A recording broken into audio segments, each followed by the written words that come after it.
हरे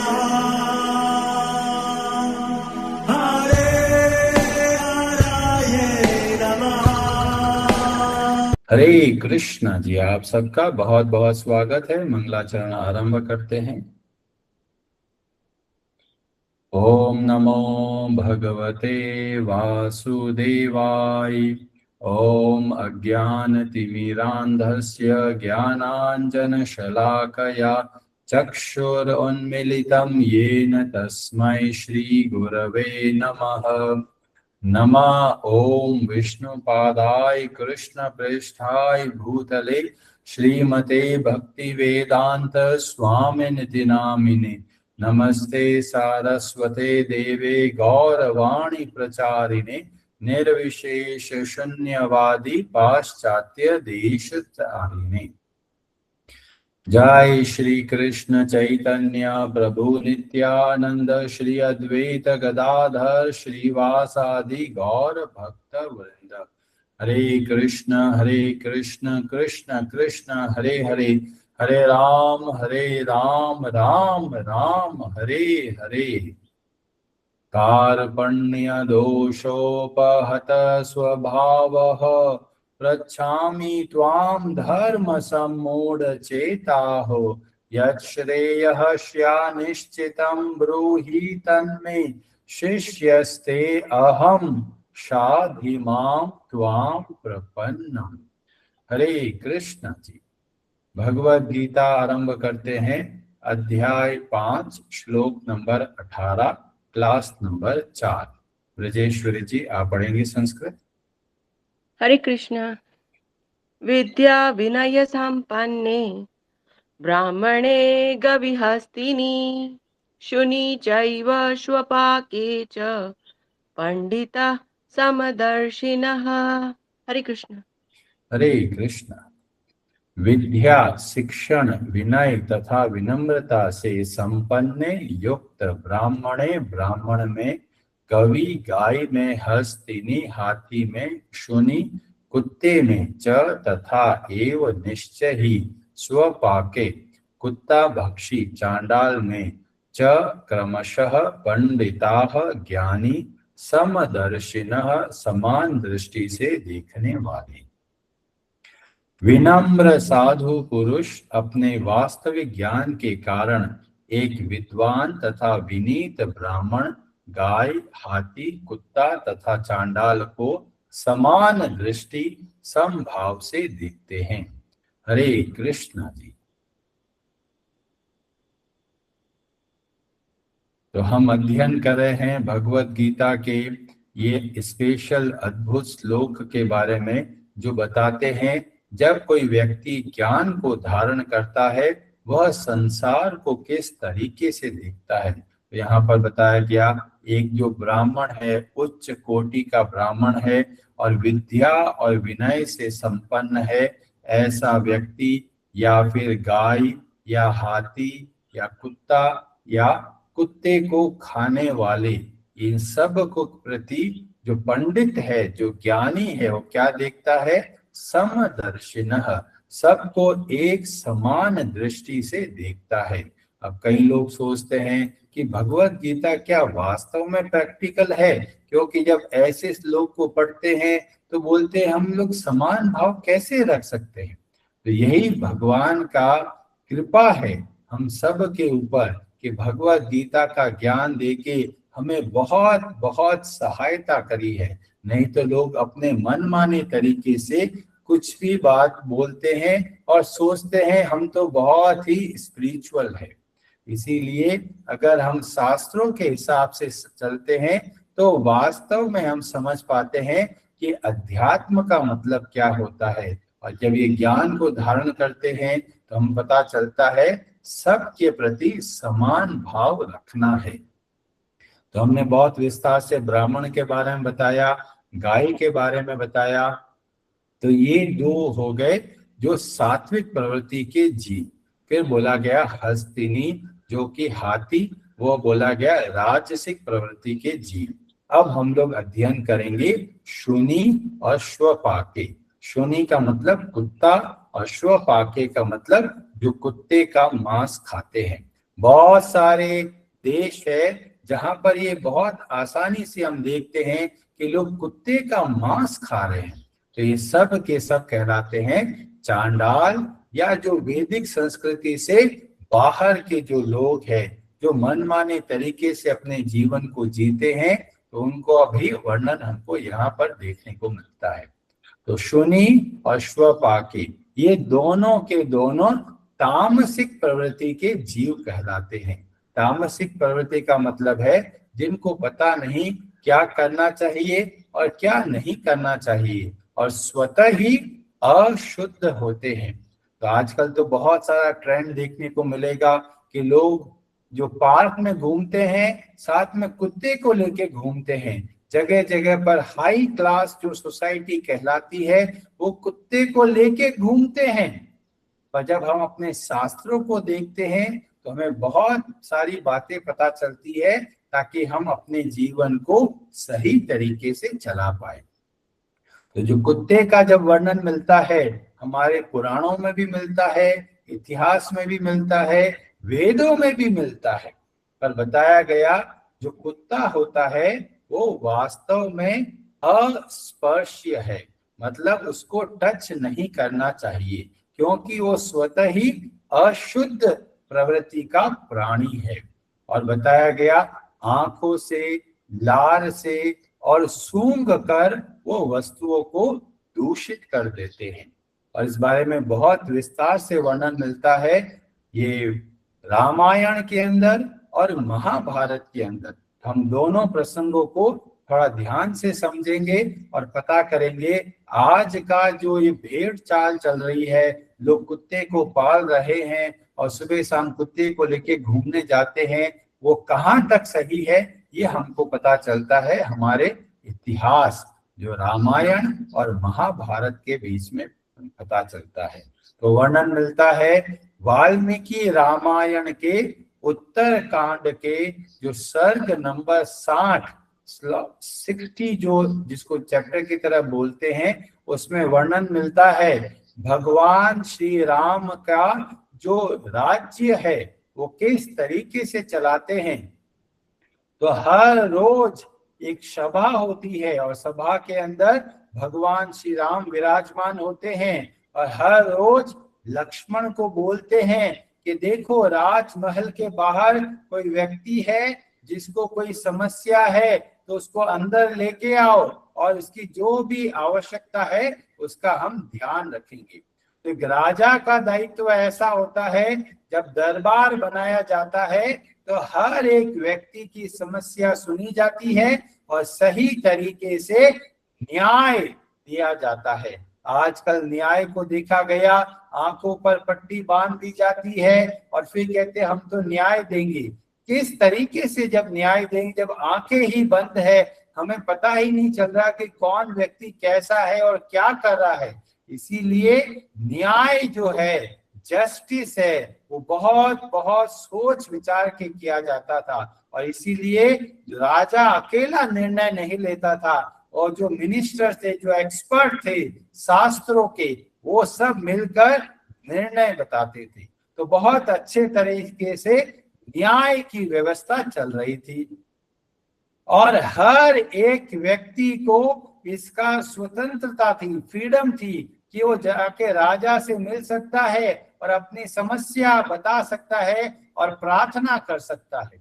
तो ऐसे एक बार हुआ कि भगवान श्री राम ने पूछा जाओ पता करो राजमहल के बाहर कोई है जिसको न्याय चाहिए।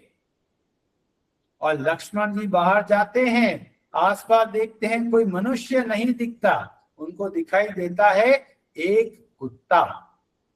आप सोचिए वाल्मीकि रामायण आदि काव्य है और वहां पर भी कुत्ते का वर्णन मिलता है। तो वहां पर लक्ष्मण जी और कुत्ते के बीच में डिस्कशन होता है और लक्ष्मण जी पूछते भी तुमको न्याय चाहिए तो आप अंदर आ जाओ। उस समय कुत्ता बहुत स्पेशल बात बोलता है। कुत्ता बोलता है, उस कुत्ते को बोला गया सारमय, क्योंकि जो कुत्ते का वंश है जो बताया गया, ये जो सर मां करके दिव्य कुत्ता है उससे सारे कुत्तों की उत्पत्ति होती है। तो बोला गया सारमय भाषतः, बोलना आरंभ करता है। और क्या बोलता है? देवागरे, जो देवालय है, जो मंदिर है, जो भगवान जहां पर नित्य रूप में विराजमान होते हैं, अर्च विग्रह की सेवा की जाती है, वो सब का सब देवालय कहलाता है, मंदिर कहलाता है। तो कुत्ता बोलता है ये पहला स्थान। दूसरा स्थान बोला गया नृपागरे, जहां पर राजा रहते हैं, राजभवन होता है, वहां पर। और तीसरी जगह बोला गया द्विजम, जो द्विज है, जो बहुत अच्छे ब्राह्मण है, जो भगवान की भक्ति करते हैं, ये तीन जगह पर क्या करते हैं? सदैव निवास करते हैं। कौन निवास करते हैं? तो बोला गया अग्नि, इंद्र, सूर्य और वायु देवता वहां पर निवास करते हैं। और इसीलिए हम लोग, मतलब कुत्ते बोल रहे हैं कि हम लोग वहां पर नहीं रह सकते।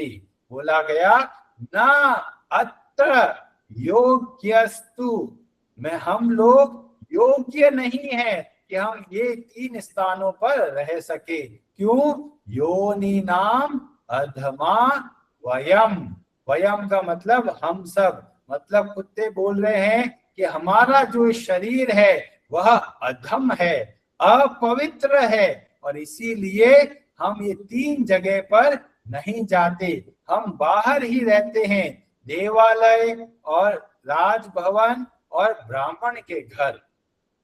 और इसीलिए बोला गया जो कुत्ता होता है वो मंदिर में नहीं आने दिया जाता, क्योंकि ये वास्तव में बताया गया जो कुत्ते होते हैं वह अशुद्ध होते हैं, इसीलिए बाहर रखा जाता है।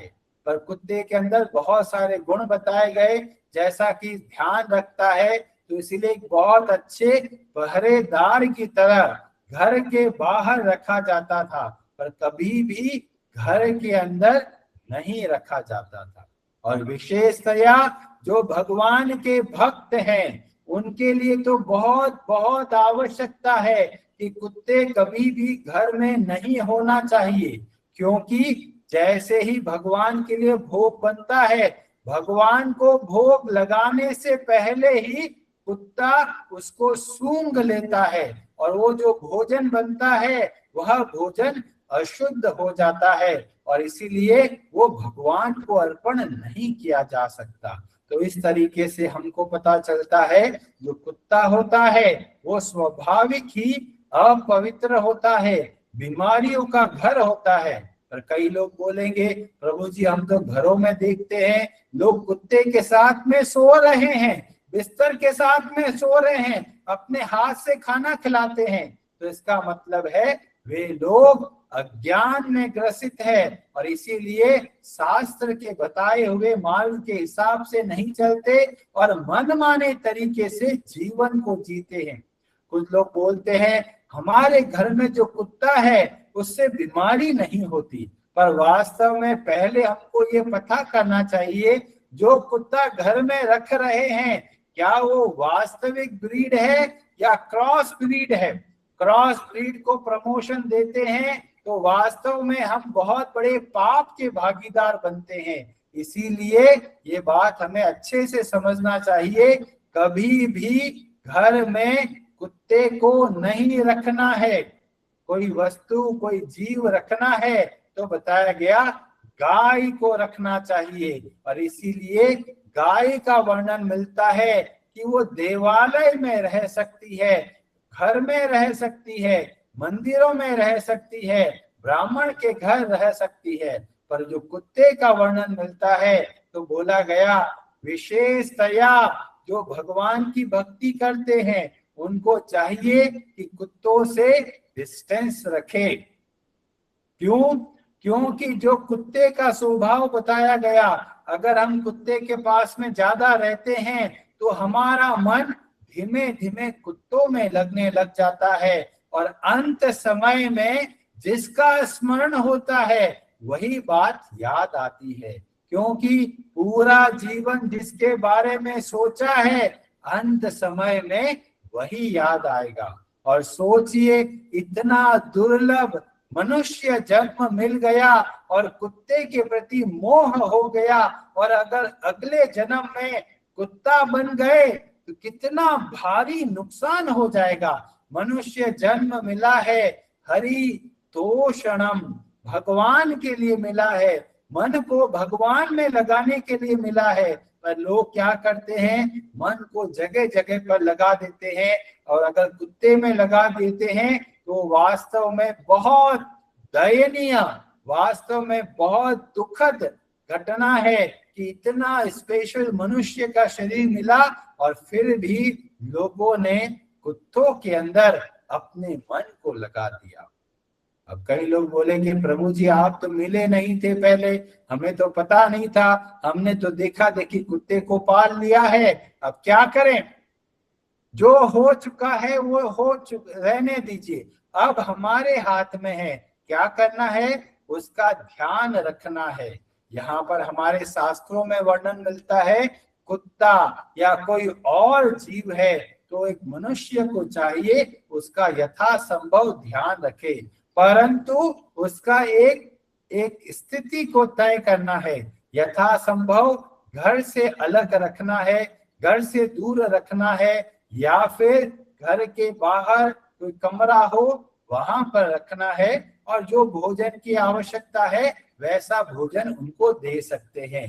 परंतु जो अपनापन बना देते हैं वो सबसे ज्यादा खतरनाक है, क्योंकि हमारा मन कुत्तों में लगने लग जाता है। बार बार सोचते हैं अरे कुत्ता कैसा होगा, बीमार तो नहीं हो गया, पता नहीं क्या कर रहा होगा। तो भले ही लोग ऑफिस में काम कर रहे होंगे पर मन बार बार कुत्ते की ओर जा सकता है। और इसीलिए हमारे शास्त्र सावधान करते हैं कि किन चीजों को हमें अपनाना है और किन चीजों को किस तरीके से देखना है। और एक और उदाहरण मिलता है, वैसे तो रामायण के अंदर बहुत विस्तार से वर्णन मिलता है। भगवान राम आदेश देते हैं कि कुत्ते को वापस अंदर बुलाओ, और कुत्ता अपनी सारी समस्या रखते हैं, और भगवान श्री राम उस कुत्ते को न्याय भी देते हैं। तो इससे हमको ये भी पता चलता है कि जो राजा होता है, जो देश का नेता होता है, लीडर होता है, उसका दायित्व है केवल मनुष्यों का ही ध्यान नहीं रखना है, मनुष्यों के अलावा जो पशु पक्षी अन्य जीव जंतु है उसकी भी जिम्मेदारी है उस राजा के ऊपर। और भगवान श्री राम के चरित्र से हमें शिक्षा मिलती है कि भगवान श्री राम ने जिस तरीके से एक कुत्ते को न्याय दिया, उसी तरह से राजा को चाहिए या मिनिस्टर को चाहिए या जो देश को चलाते हैं उनको चाहिए कि वो ऐसी पॉलिसीज बनाए जिससे जीवों की हत्या नहीं हो। पर आजकल लोग, जो गवर्नमेंट है वो सोचती है ये तो हमारा सोर्स ऑफ इनकम है, और इसीलिए तरह तरह के स्लॉटर हाउसेस को परमिशन दी जाती है। परंतु वास्तव में हमें पता चलता है हर एक जीव को जीने का अधिकार है, और ये मनमाने तरीके से जीवों को मारने का किसी को भी अधिकार नहीं है। तो हमें क्या करना है, कुत्ते के प्रति दया का भाव रखना है, पर घर के अंदर रखना नहीं चाहिए। हरे कृष्णा प्रभु जी, हरे बहुत ही प्रैक्टिकल आज की क्लास थी कि क्योंकि ये सिचुएशन बहुत ही ट्रेंडिंग है अब, क्योंकि न्यूज़ में भी बहुत देखते हैं। कल ही एक वायरल हो रहा था कि कैसे गंगा जी में स्नान करवाने के लिए भी लेके गए हैं वो, और लोग बहुत ऑफेंड हो रहे थे कि गंगा जी में क्यों लेके आए हैं आप, और पसंद नहीं आता है। लोग बहुत जो ये पेट कह के पाल रहे हैं वो बहुत अग्रेसिव भी हो रहे हैं अभी। तो अलका सक्सेना माता जी प्लीज म्यूट कीजिए। तो ये एक सिचुएशन है जैसे जो बहुत लोग अटैच हो गए हैं ऑलरेडी, मतलब वो लोग ले आए हैं, उनके लिए उनका मन बहुत अटैच है। चलिए वो भक्ति में ही बढ़ रहे हैं तो वो कैसे करेंगे। और दूसरा है कि प्रैक्टिकली कैसे इसको इम्प्लीमेंट किया जाए, कैसे डिस्टेंस किया जाए, क्योंकि अपार्टमेंट में रह रहे हैं, छोटे घर में रह रहे हैं, तो वहां पे भी रखा हुआ है।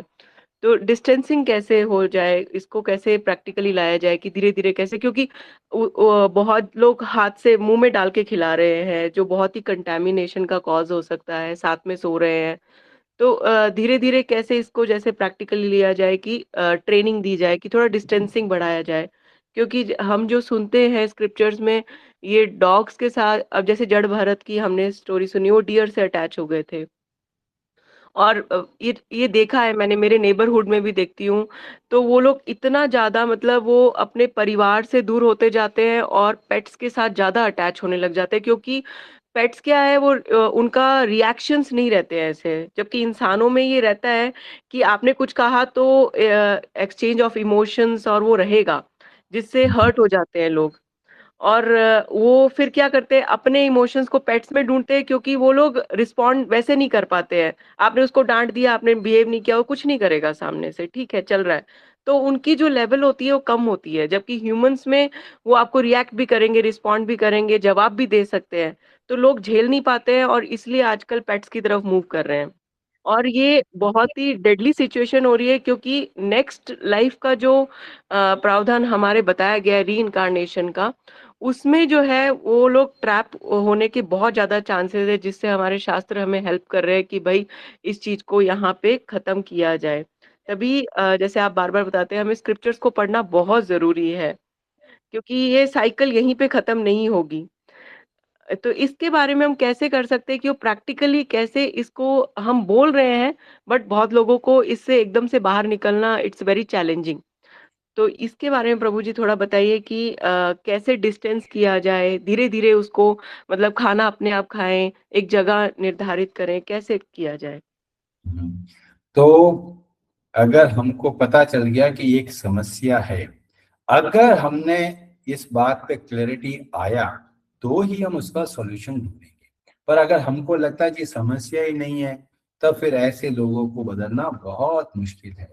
और ये समझ नहीं पाते, अभी भी बीमारियां दे रहे हैं, मन को अशुद्ध कर रहे हैं और अगला जीवन भी अंधकार में बना रहे हैं।